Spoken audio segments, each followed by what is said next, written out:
தமிழ்நாட்டில் கடந்த ஆண்டை விட இந்த ஆண்டில் கூடுதலாக 425 நெல் கொள்முதல் நிலையங்கள் அமைக்கப்பட்டுள்ளது என்று கூறிய அமைச்சர் சக்கரபாணி கோரிக்கைக்கு ஏற்ப நேரடி கொள்முதல் நிலையம் அமைக்க நடவடிக்கை எடுக்கப்படும் என உறுதியளித்தார். அதிக நெல் கொள்முதல் உள்ள இடங்களில் மெகா கொள்முதல் நிலையங்கள் அமைக்க அரசு முன்வருமா என சட்டமன்ற உறுப்பினர் துரை சந்திரசேகர் கேள்வி எழுப்பினார்.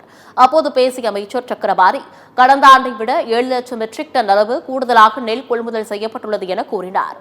கன்வேயர் மற்றும் தானியங்கி இயந்திரங்களை பயன்படுத்துவதன் மூலம் கொள்முதல் அளவு நாளொன்றிற்கு 200 மெட்ரிக் டன்னாக உயர்ந்துள்ளது என தெரிவித்தார். சாக்கு பையில் சுமை தூக்கும் தொழிலாளரை கொண்டுதான் நாளொன்றுக்கு 20 மெட்ரிக் டன் நெல் கொள்முதல் செய்யப்படுகிறது.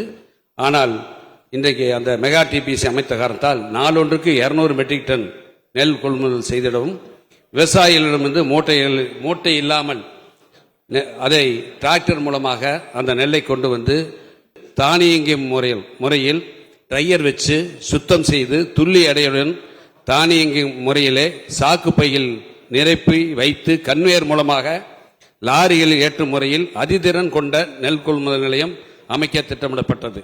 சோதனை முறையில் இதை செயல்படுத்திட தஞ்சாவூர் மாவட்டத்திலே அதை நாங்கள் செய்திருக்கிறோம் 1,41,00,000 ரூபாயிலே. எனவே இது அந்த பகுதி விவசாய மக்கள் மத்தியிலே மிகுந்த வரவேற்பை பெற்றிருக்கிறது. இது